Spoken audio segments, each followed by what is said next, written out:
रोंगटे खड़े कर देने वाला दृश्य। पुरी के पास एक छोटे से गांव में एक गरीब की लाश पड़ी है, लेकिन कोई भी उसकी अर्थी को कंधा देने नहीं आ रहा। लेकिन तभी दो रहस्यमय नौजवान लड़के यानी एक सांवला और एक गोरा अचानक वहां आते हैं और आगे बढ़कर उस अर्थी को अपने कंधों पर उठा लेते हैं। आखिर कौन है यह दोनों और एक अछूत की अर्थी उठाने या कहां से आए हैं? आइए देखते हैं इस रुला देने वाली कथा के पहले भाग में। कहानी शुरू होती है। गांव वाले दूर खड़े हैरान हैं और सबसे बड़ी बात, उन अनजान लड़कों के शरीर से पूरी मंदिर के पवित्र चंदन, तुलसी और कपूर की तेज महक क्यों आ रही है। एक बेहद गरीब भक्त से जिसका नाम था दास। दास समाज की नजरों में एक नीची जाति का अछूत इंसान था। उसके पास ना तो धन था, न पहनने को अच्छे कपड़े, लेकिन उसके पास एक ऐसी दौलत थी जो बड़े बड़े सेठों के पास भी नहीं थी, और वह थी जगन्नाथ जी की अटूट भक्ति। दास के दिन की शुरुआत जय जगन्नाथ से होती है और रात भी उसी नाम के साथ। लेकिन उसकी जाति छोटी होने के कारण उसे कभी मंदिर के अंदर जाने की इजाजत नहीं मिली। वो रोज मीलों पैदल चलकर पुरी आता, मंदिर के सिंह द्वार के बाहर खड़ा होता और दूर से ही मंदिर के शिखर पर लगे नील चक्र को देखकर आंसुओं से रोता हुआ वापस लौट जाता। दास कहता था, मेरे कालिया ठाकुर मुझे अंदर नहीं बुलाते तो क्या हुआ, वो वहीं से मेरा प्रणाम स्वीकार कर लेते हैं। दिन बीतते गए, दास बूढ़ा हो गया। अचानक एक भयानक बीमारी से दास की मौत हो गई। उसकी टूटी हुई झोपड़ी में सन्नाटा छा गया। उसकी बूढ़ी पत्नी अकेले लाश के पास बैठकर रो रही थी। पत्नी रोते हुए गांव के सरपंच और बड़े पंडितों के पास गई। उसने हाथ जोड़कर उनके पैरों में गिरकर भीख मांगी। मेरे पति की अर्थी उठवा दो मालिक, घर में कोई आदमी नहीं है, इन्हें श्मशान तक पहुंचा दो वरना इनकी आत्मा भटकती रहेगी। लेकिन गांव वालों का दिल पत्थर का था। सरपंच ने उसे धक्का देकर कहा, दूर हट अछूत, तेरा पति नीची जाति का था। हम उसकी लाश को कंधा देकर अपना धर्म और अपना शरीर अपवित्र नहीं करेंगे। गांव का एक भी आदमी उस अर्थी को उठाने नहीं आया। औरत वापस झोपड़ी में आई। उसने अपने पति की लाश देखी और रोते रोते उसकी नजर पूरी मंदिर की दिशा में गई। उसने आसमान की तरफ हाथ उठाए और चीख कर कहा, हे कालिया ठाकुर, मेरे पति ने जिंदगी भर तेरे नाम की माला जपी। उसे दुनिया ने दुत्कारा, लेकिन उसने कभी तुझे नहीं छोड़ा, और आज उसके अंतिम सफर में उसे कंधा देने वाला कोई नहीं।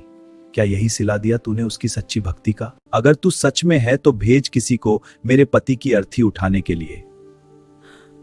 उस औरत के गर्म आंसू अभी जमीन पर गिरे ही थे कि अचानक झोपड़ी के बाहर किसी के कदमों की आहट हुई। घुंघरुओं की हल्की हल्की झंकार सुनाई दी। औरत ने मुड़कर दरवाजे की तरफ देखा। वहां दो बेहद ही सुंदर और नौजवान लड़के खड़े थे। एक का रंग एकदम सांवला था और दूसरे का रंग एकदम गोरा।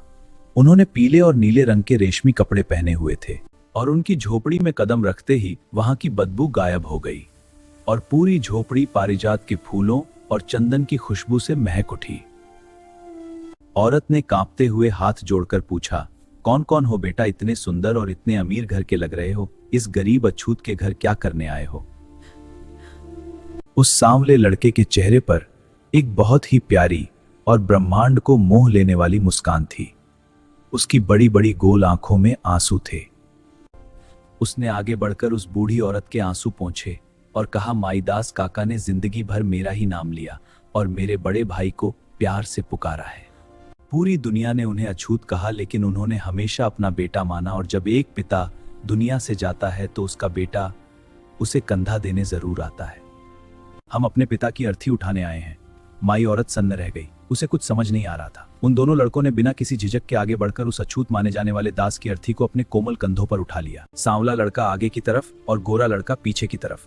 जैसे ही वह अर्थी लेकर झोपड़ी से बाहर निकले, गांव के सरपंच और पंडित जो दूर खड़े तमाशा देख रहे थे, उनके होश उड़ गए। अरे ए लड़कों, तुम कौन हो? पागल हो गए हो क्या? ये एक नीची जाति का आदमी है। इसकी अर्थी को छुओगे तो तुम्हारा धर्म भ्रष्ट हो जाएगा। कौन हो तुम? गोरे लड़के यानी बलराम जी के रूप ने पलटकर सरपंच को ऐसी तेज और क्रोधित नजरों से देखा कि सरपंच के पैर वहीं जमीन पर जम गए। उसके मुंह से एक शब्द नहीं निकला। वो दोनों लड़के अर्थी लेकर गांव की सड़कों से श्मशान की तरफ बढ़ने लगे, और सबसे बड़ा चमत्कार यह था कि जिस रास्ते से वह अर्थी गुजर रही थी, वहां लाश की कोई बदबू नहीं, बल्कि स्वर्ग के पारिजात के फूलों और भगवान के श्रीअंग यानी शरीर की सुगंध फैल रही थी। गांव वाले पागलों की तरह उस खुशबू को सूंघ रहे थे। शशान पहुंचकर उन दोनों भाइयों ने अपने हाथों से उस लकड़ी की चिता को सजाया। उस सांवले लड़के ने दास के माथे को चूमा और अपने हाथों से उसकी चिता को मुखाग्नि दी। दास का अंतिम संस्कार हो गया। उसकी बूढ़ी पत्नी रोते रोते उनके पैरों में गिर पड़ी, लेकिन जैसे ही उसने नजर उठाई वहां कोई नहीं था। वो दोनों लड़के हवा में गायब हो चुके थे। लेकिन असली हड़कंप तो अगली सुबह पुरी के मंदिर में मचने वाला था। जब अगली सुबह पुरी के मंदिर के मुख्य पुजारी ने महाप्रभु को जगाने के लिए गर्भगृह के कपाट खोले यानी दरवाजे खोले, तो अंदर का नजारा देखकर उनके हाथ से आरती की थाली छूटकर जमीन पर गिर पड़ी।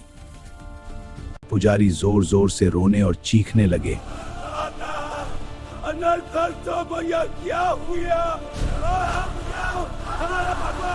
साक्षात भगवान जगन्नाथ और बड़े भाई बलराम जी की पवित्र लकड़ी की मूर्तियों पर श्मशान की राख लगी हुई थी।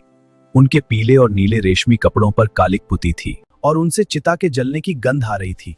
और सबसे ज्यादा रुला देने वाली बात यह कि भगवान की वो बड़ी बड़ी गोल आंखें रोने की वजह से एकदम लाल हो गई थी मानो वो रात भर किसी के लिए फूट फूट कर रोए हो।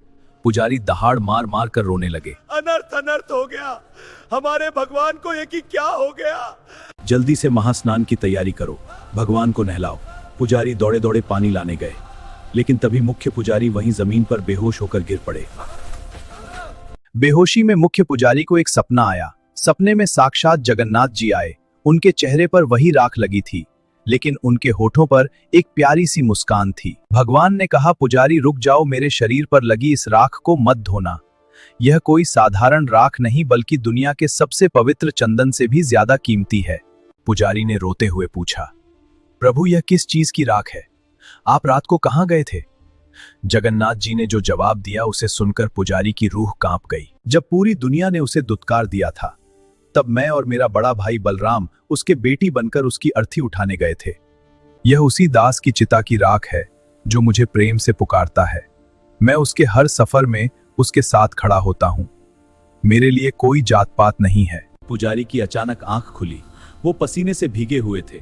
वो जोर जोर से रोने लगे, हम दिन रात आपकी पूजा करते हैं, लेकिन आपके असली रूप को वो अछूत दास पहचान गया। पुजारी उसी वक्त नंगे पैर दौड़ते हुए उस गांव की तरफ भागे जहां दास की झोपड़ी थी। जब वो वहां पहुंचे तो उन्होंने देखा कि दास की बूढ़ी पत्नी उसी श्मशान की राख को अपने माथे पर लगा रही थी और रोते हुए कह रही थी, मेरे कालिया ठाकुर, तूने मेरे पति की लाज रख ली। पुजारियों ने उस बूढ़ी औरत के पैर पकड़ ली और पूरे गांव वालों को दास की सच्ची भक्ति की कहानी बताई, जो सरपंच कल तक दास को अछूत कहता था। आज वो उसी श्मशान की राख को अपने माथे पर लगा रहा था। तो दोस्तों, यह है हमारे जगन्नाथ जी का असली रूप। वो महलों के 56 भोग के भूखे नहीं हैं। वह तो बस एक गरीब की झोपड़ी के सच्चे प्रेम के भूखे हैं। उनके दरबार में ना कोई राजा है, ना कोई रंग, ना कोई ऊंची जाति है, ना नीची। अगर इस कहानी ने आपके दिल को छू लिया है और आपकी आंखों में आंसू ला दिए हैं, तो कमेंट में पूरी श्रद्धा के साथ जय जगन्नाथ जरूर लिखें और ऐसी ही अद्भुत कथाओं के लिए हमें सब्सक्राइब करना ना भूलें।